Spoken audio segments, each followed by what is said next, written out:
compagnie, j'espère que vous allez bien. En ce lundi 1er août, j'ai décidé de reprendre les vlogs tout simplement parce que je me suis rendu compte que ça me manquait et que ça me faisait du bien en fait d'être avec vous par le biais d'une vidéo.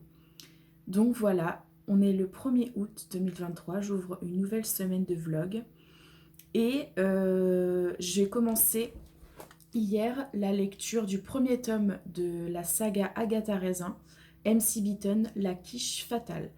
Donc j'ai pas beaucoup avancé, tout ce que je peux vous dire c'est que ça commence bien, que j'aime l'ambiance, que c'est un bon petit cozy mystery et que je sens que je vais passer un bon moment et c'est ce qu'il me fallait après 1 mois et demi sans lecture, des moments vraiment très compliqués dans ma vie personnelle comme d'habitude, mais ça vous commencez à être habitués.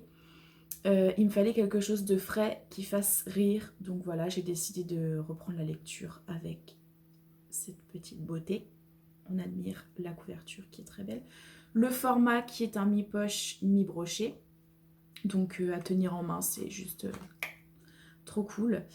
Donc voilà, je viendrai vous en reparler dans la semaine au gré de ma lecture, au fil de ma lecture. Voilà. Sinon, j'espère que vous allez bien, que vous passez un bel été malgré le temps pourri, parce que je sais que moi en Normandie, le temps est pourri. On a eu vraiment un mois de juillet pas terrible. Donc c'est vrai que ça fait un peu déprimé. Mais bon, on n'est pas là pour parler de ça. C'est tout ce que j'avais à vous dire pour cette reprise. Ouais, c'est tout. Donc je vais vous abandonner là et je vous dis à plus dans la semaine. Bisous! Hello tout le monde, j'espère que vous allez bien. On se retrouve aujourd'hui pour un nouveau morceau de vidéo. Donc on est mercredi 2. Oui, mercredi 2 août, c'est ça. Et donc, comme tous les mercredis depuis le début de l'année, je me suis fixée comme résolution de lire un graphique. Pourquoi le mercredi, je ne sais pas. Il fallait que je choisisse un jour dans la semaine pour le faire. Donc j'ai choisi le mercredi, la journée des enfants. Donc je lis soit une BD, soit un roman graphique. Et donc pour aujourd'hui, j'ai jeté mon dévolu sur l'adoption, le tome 2. Alors, j'ai lu le tome 1 l'année dernière. Et en fait, ce roman graphique se décompose en 2 tomes. Dans le premier tome, il est question de Kinaya, une jeune péruvienne qui arrive en France dans une famille qui ne peut pas avoir d'enfants. Et l'adoption se révèle un peu compliquée pour la petite fille, surtout avec le grand-père Gabriel. Et en fait, on suit le déroulement de l'adoption. Et on suit surtout la relation que Kinaya a avec Gabriel, le grand-père. Et dans le tome 2, en fait, on suit le grand-père qui est un personnage prépondérant. En fait, Kinaya a été retirée à la famille française parce que, soi-disant, elle aurait été enlevée avec des manières pas très correctes à sa famille péruvienne. Donc en fait, elle est renvoyée au Pérou. Et Gabriel, qui a tissé un lien très fort avec la petite fille, se rend au Pérou pour essayer de la récupérer. Mais en fait, il va être question de toute autre chose. Et le fils de Gabriel, donc le père adoptif de Kinaya, se retrouve en prison et ils sont en instance de divorce avec sa femme. Et en fait, il est question de toute autre chose dans cette BD. On suit un peu Kinaya, mais surtout le grand-père Gabriel. Et ce qui émane de cette BD, en fait, c'est tout l'amour qu'un père peut avoir pour son enfant. Et j'ai trouvé le message magnifique. Vous savez certainement pourquoi.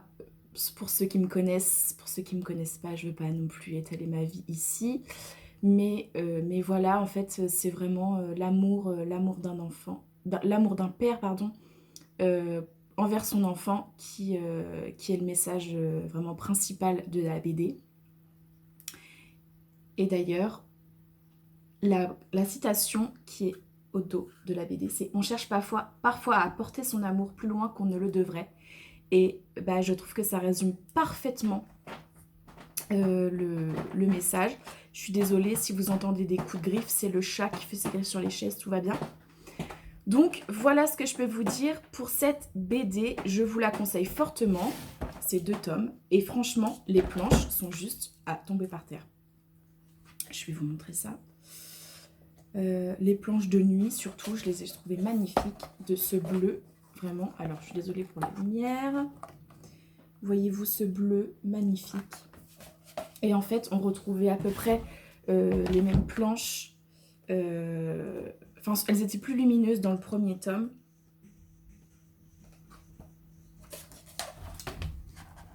Voilà. Mais j'ai vraiment trouvé cette BD top. Et je vous la conseille si vous cherchez une BD qui se lit bien parce que ça doit faire 60 pages. Donc clairement, en 20-30 minutes, c'est bâclé. Peut-être même moins si vous lisez très vite et si vous prenez le temps de regarder les planches aussi. Mais voilà ce que je peux vous dire sur ma lecture du jour. Donc du coup, je vais reprendre Agatha Raisin, que j'ai mis en pause pour le jour, vu que j'ai lu la BD. Mais là, je suis toute seule ce soir. Mon chéri n'est pas là, il est parti au foot et après il travaille. Donc ça va être soirée lecture et thé à gogo. Et donc je vais avancer un maximum Agatha Raisin. Parce que voilà, j'aime bien l'ambiance. Mais je vous en reparlerai certainement demain. Je vais vous laisser ici. Je vous souhaite une très bonne soirée et je vous dis à plus tard. Hello tout le monde, aujourd'hui on est jeudi 3 août et je vous retrouve pour 2 choses. La première pour vous montrer mon petit book haul que j'ai fait donc aujourd'hui, en début d'après-midi. Et ensuite pour vous parler de ma lecture en cours, donc c'est parti. Alors pour ce qui est du petit book haul, j'ai acheté 3 livres. Donc en premier j'ai acheté Meurtre et biscuits au sucre de Johan Fluck, donc les enquêtes d'Anna Svensson. Le tome 6, cette saga Cozy Mystery qui est ma saga chouchou, vraiment j'adore retrouver les personnages de cette histoire, surtout Anna et son chat moche. Je l'ai acheté maintenant parce que je mourrais d'envie de l'acheter, mais je vais pas le lire tout de suite parce que c'est une histoire qui se passe à Noël, donc je vais plutôt attendre décembre pour la lire. Ensuite, comme vous le savez certainement pour ceux qui me suivent sur Instagram, donc sur Bookstagram du coup, je participe à la battle Hamish Macbeth contre Agatha Raisin de MC Beaton, organisée par Triple L de Mac. Je suis désolée, j'ai du mal à parler aujourd'hui. Et donc, je me suis pris le tome 2. Donc, en fait, cette battle, c'est lire un livre par mois. Donc, un Agatha Raisin ou un Hamish Macbeth par mois du 1er août 2023 au 31 juillet 2024. Donc moi j'ai choisi de lire que des Agatha Raisin. Donc là je suis en plein dans La Quiche Fatale, le tome 1, et je me suis donc acheté le tome 2 pour pouvoir le lire en septembre. Et ensuite le troisième livre que j'ai acheté c'est Le Journal d'Anne Frank, puisque je n'ai jamais lu cet ouvrage à part en roman graphique que j'avais beaucoup aimé d'ailleurs. Mais là, je l'ai vu dans le rayon de l'espace culturel et je n'ai pas pu m'empêcher de le prendre parce que voilà, j'ai envie de le découvrir. Donc je pense qu'il ne va pas faire long feu dans la palle. Donc voilà, ça fait plus 3 dans la palle. En sachant que j'ai pas du tout de soucis avec le nombre de livres que j'ai dans ma pile à lire. Même si ma bibliothèque déborde un peu, je m'en fiche totalement parce que je pars du principe que la lecture, c'est la culture. Et voilà, on n'a jamais assez de livres à lire et on n'aura jamais assez d'une vie pour lire tous les livres qui nous font envie. Donc voilà, j'ai plus 3 dans ma palle, mais c'est pas un souci. Donc voilà pour les petits nouveaux. Deuxième point pour aujourd'hui, c'était donc vous faire un update lecture sur Agatha Raisin, le tome 1, La Quiche Fatale. Donc en fait, on découvre dans ce premier tome Agatha Raisin, qui est une vieille femme à la retraite, et qui part dans les contrées de l'Angleterre pour passer sa retraite. Sauf que, en fait, elle va être complètement détestée. C'est vrai qu'elle est elle est attachante, on va dire. On va dire ça comme ça. Elle est attachante, à peu près comme toutes les femmes. Non, je rigole. Elle est attachante et exécrable au plus haut point, mais en fait, on l'adore. Et donc, en fait, dans ce premier tome, elle va participer pour essayer de se faire aimer par les gens du village à un concours de quiche. Sauf qu'elle, elle ne sait pas cuisiner. Donc en fait, elle va acheter la quiche dans une quicherie et le juge va être retrouvé mort à cause d'une plante d'une plante toxique qu'il y avait dans cette fameuse quiche aux épinards que Agatha Raisin a présentée au concours. Sauf que, en fait, on va comprendre que c'est pas un accident, comme le laissent entendre les personnages du roman, mais que ce serait plutôt un meurtre. Et peut-être même que Agatha Raisin était visée à la place du juge. Donc voilà où j'en suis pour le moment, ça se lit super bien. J'en suis au chapitre 9, page 209, et le roman fait 320 pages. J'ai littéralement dévoré la moitié du roman.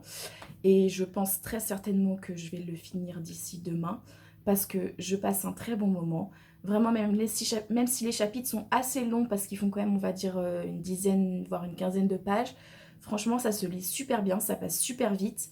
Je trouve que la traduction est vraiment bonne et qu'on ne voit pas défiler les pages. Donc, je pense que je vais passer un bon moment et que ça va être une nouvelle saga Cozy Mystery dans laquelle je vais apprécier me réfugier donc tout au long de cette nouvelle année scolaire, on va dire, pour le challenge, mais aussi pour après, puisque cette saga compte une trentaine de tomes. Donc j'en ai pas fini avec Agatha Raisin, et c'est pour mon plus grand bonheur. Voilà, c'est tout ce que j'avais à vous dire pour aujourd'hui, ce petit update lecture, plus ce petit book haul. J'espère que vous, ça va, que vous passez un agréable moment en ma compagnie dans cette nouvelle vidéo, et que vous passez d'agréables moments de lecture. Donc je vous dis à plus tard dans la semaine. Bisous!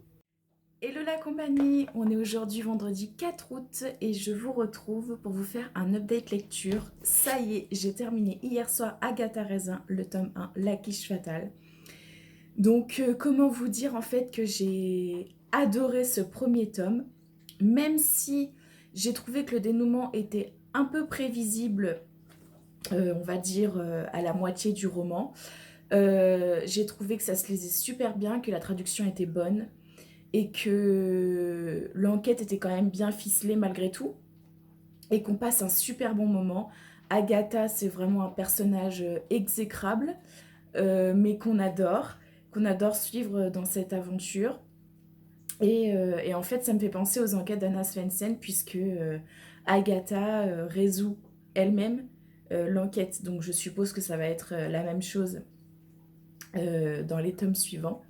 Donc je me réjouis d'avance de continuer cette saga et de participer à la battle Amish versus Agatha Raisin. Donc je pense que je lirai les Amish Macbeth plus tard, mais je veux éviter de m'éparpiller en sachant que j'ai quand même pas mal de sagas en cours et que j'aimerais bien terminer au bout d'un moment. Donc voilà pour ce premier tome de Agatha Raisin. Ensuite, pour ce week-end, j'ai décidé de commencer 2 livres. Le premier, c'est... Enfin non, pas le premier, mais je veux dire, j'ai choisi de commencer L'héritage d'Evenal. Alors attendez, je vais le chercher. J'ai choisi de lire L'héritage d'Evenal de Robert Goddard, qui est un bébé de 709 pages que j'avais essayé de lire il y a quelques années, mais franchement, j'avais trouvé qu'il y avait beaucoup de personnages, beaucoup d'informations, c'est vraiment hyper riche. Donc je l'avais abandonné, mais du coup j'ai décidé de le recommencer, mais cette fois-ci en audio. Je l'ai trouvé sur Audible. Donc j'espère qu'il passera mieux à l'écoute qu'à l'écrit. Donc voilà pour la première lecture de ce week-end. C'est une lecture qui va, je pense, m'accompagner tout le mois d'août. Vu le bébé que c'est, je crois qu'il doit y avoir 20 heures d'écoute, si je ne me trompe pas, si j'ai bien vu. Donc il va m'accompagner sur tout le mois d'août, je pense, fortement. Et la deuxième lecture du week-end que j'ai commencé ce matin, c'est Rosa Dolorosa de Caroline Dorca-Fenech, publié chez Le Livre de Poche. Et comment vous dire en fait, ce livre fait 250 pages, j'en suis déjà pardon, au chapitre 13, page 104, donc je pense qu'il ne va pas faire long feu. Clairement, j'aimerais vraiment le terminer aujourd'hui, parce que c'est pareil, ça se lit hyper vite. Il y a énormément de dialogues. Il y a aussi pas mal de descriptions, mais franchement, ça passe crème. Rosa Dolorosa, c'est l'histoire de Rosa, qui est une femme qui est très fusionnelle avec son fils Lino. Et en fait, ils ont comme projet d'ouvrir un hôtel. Là, sa maman, elle tient Rosa tient un restaurant qui s'appelle le Petit Soleil, qu'elle a l'intention de revendre pour ouvrir un hôtel 3 étoiles avec son fils Lino de 23 ans. Lino, c'est un jeune homme assez renfermé, assez bagarreur, mais qu'on aime, et qui donne des cours de plongée à un petit Polonais qui s'appelle Martin, et qui n'est autre que le fils de la serveuse de Rosa. Et en fait, ce petit Martin va être retrouvé un beau matin par un couple, la nuque brisée, sur une plage. Et aussitôt, le seul suspect en vue, c'est Lino. Et donc en fait, Rosa Dolorosa, c'est l'histoire de cette mère qui va se battre coûte que coûte pour prouver l'innocence de son fils et pour faire sortir son fils de prison parce que là, il est en... Comment ça s'appelle? En détention provisoire. Donc voilà où j'en suis pour le moment. Il a une avocate commise d'office qui essaye de faire son possible pour prouver son innocence, mais c'est pas facile. D'autant plus qu'il est le seul suspect. Mais voilà, je pense que je vais vraiment adorer ce roman. Qui est dans la même lignée que tout ce que j'ai pu lire d'une mère qui se bat pour son fils. Je pense notamment à Celle que je suis de Claire Norton. C'est pas du tout le même registre parce que Celle que je suis de Claire Norton, c'est une femme qui se fait battre par son mari. Mais Celle que je suis de Claire Norton, la protagoniste fait tout pour essayer de sauver son fils des griffes du père et de son mari. Et là, c'est un peu dans la même lignée. Cette maman fait tout pour essayer de sortir son fils de ce pétrin. Donc voilà, c'est tout ce que j'avais à vous dire pour aujourd'hui. Update lecture, lecture terminée, lecture commencée, lecture bientôt commencée. J'espère que vous, ça va. N'hésitez pas à me dire ce que vous lisez en ce moment. Et puis, soit je vous retrouve ce soir, si j'ai terminé le Caroline d'Orcafenec, ou alors demain, parce que si je ne l'ai pas terminé ce soir, je l'aurai très certainement terminé demain, donc je vous ferai un retour final demain. Voilà, je vous souhaite un bon vendredi, un bon week-end, et je vous dis à plus. Coucou tout le monde, je vous retrouve aujourd'hui, on est samedi 5, et je vous retrouve pour vous parler de plusieurs lectures. La première, c'est bien évidemment le Caroline d'Orcafenec, Rosa Dolorosa, que j'ai lu hier en une journée, clairement. J'étais en apnée pendant tout le long de ma lecture. Je vous ai déjà fait un résumé de ce qui se passe dans ce roman, enfin du moins en gros, pour pas vous spoiler bien sûr parce que c'est pas le but. Mais clairement, je ressors de ce roman avec une claque phénoménale. La plume est incisive, le roman est percutant et on se demande jusqu'à la fin qui a tué le petit Martin. Parce qu'en fait, l'autrice ne fait que des sous-entendus. Elle ne dit pas clairement qui l'a tué. Elle ne fait que des sous-entendus. Donc c'est à nous de deviner ce qui s'est vraiment passé. Et vraiment, d'ailleurs, dès que j'ai fini le livre, hier soir, je l'ai terminé hier soir vers 23h. Non, même pas, à 21h, je veux dire. Parce qu'après, j'ai regardé un film, enfin bref. J'ai envoyé un message à l'autrice et je lui ai dit: votre livre m'a complètement retourné, ça va être compliqué de trouver les mots justes pour en parler. Et clairement, j'y ai pensé avant d'aller me coucher. J'y ai pensé ce matin, j'y ai pensé là juste avant de prendre la caméra. Et je pense que ces personnages vont me marquer un moment, tout comme je vous le disais précédemment, les personnages de Claire Norton, Celle que je suis, m'ont marqué parce que je les ai encore en tête. C'est la relation mère-fils qui est abordée dans ce livre. Et c'est abordé d'une façon douce et en même temps dure. C'est vraiment l'histoire d'une mère qui va tout faire pour sortir son fils de ce pétrin, puisqu'il est le seul accusé, il est le seul présumé coupable du meurtre du petit Martin qui a été retrouvé la nuque brisée sur une plage un matin par un couple. Et jusqu'au bout, la mère pense que son fils est innocent. Et en fait, c'est juste magnifiquement écrit. Et je pensais que ce livre allait me tirer les larmes, mais non. Faut savoir que je suis quelqu'un qui est plutôt d'assez... Je suis plutôt assez visuelle, donc je pleure plus facilement devant un film qu'en lisant. Je me souviens du seul livre, depuis que je suis une lectrice avérée, euh, qui m'a vraiment tiré les larmes, c'est Un souffle sur la main de Bruno Combe. Parce que la plume était vraiment poétique, enfin bref. J'ai vraiment cru que ce livre allait me tirer les larmes, mais non. Mais c'est pas pour autant que j'avais pas la boule au ventre quand je lisais, que j'étais pas en apnée. Vraiment, c'est 250 pages, mais on les voit pas passer. Et tout ce que je peux vous dire, c'est lisez ce livre. Il est à lire. Et l'autrice m'a dit, parce que je me suis dit, ça se trouve, c'est tiré d'une histoire vraie, et en fin de compte, non. C'est un pur roman, mais pour créer les personnages, elle s'est inspirée de certains membres de sa famille. Et en fait, quand elle m'a dit c'est un pur roman, et ben je lui ai répondu, je suis bluffée. Être auteur, c'est vraiment un métier, et en fait, c'est carrément ça, parce que les auteurs, il y a certains auteurs qui vous transportent complètement, qui vous immergent au cœur des histoires. Vous avez l'impression d'y être, vous avez l'impression d'être dans les pompes des personnages, vous avez l'impression de vivre avec eux, non pas en tant que spectateur, mais plutôt en tant qu'acteur. Et là, c'est ce qui s'est passé pour ce bouquin. J'avais vraiment l'impression d'être Rosa, d'être la mère de Lino, et de tout simplement me battre pour mon fils que je n'ai pas. Et en fait, je me dis, purée, être mère, et bah, c'est un sacré boulot à plein temps. Et, euh, et en fait, je me dis que voilà, je sais pas comment on fait. Enfin, en fait, il faut être mère pour...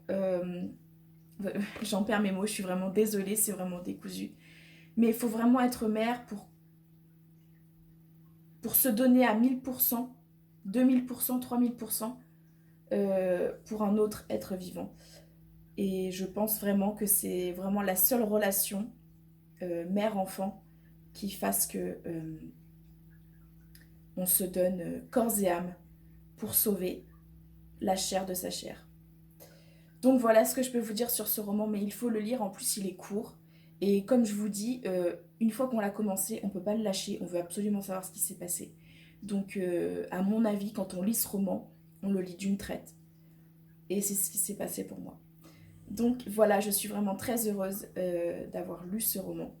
Et les personnages vont vraiment me marquer très longtemps, je pense. Voilà pour cette update lecture.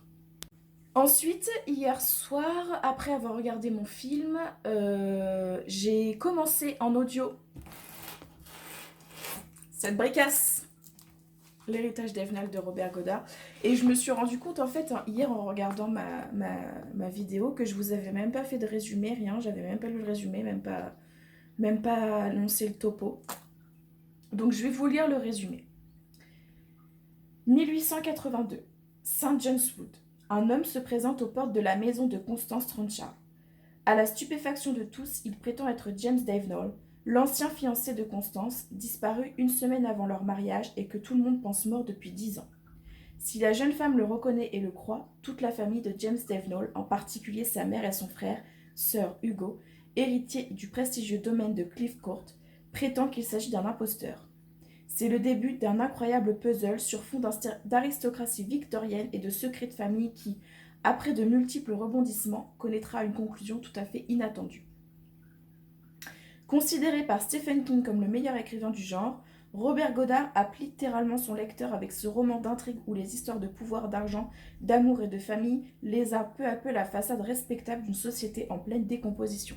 Alors, je l'écoute parce que, comme je vous le disais hier, j'avais voulu le livre il y a quelques années, mais j'ai trouvé qu'il y avait beaucoup d'informations, beaucoup de personnages, beaucoup de lieux, etc. Donc c'était vraiment trop dense et je me perdais, je me noyais au milieu de toutes ces infos. Et là, je l'ai commencé hier en audio et je dois avouer que ça passe plutôt mieux. Donc je suis contente de le sortir de ma palle. et de le lire, parce que malgré le fait que ce soit hyper dense en informations, je pense que c'est une histoire qui vaut le coup d'être lue.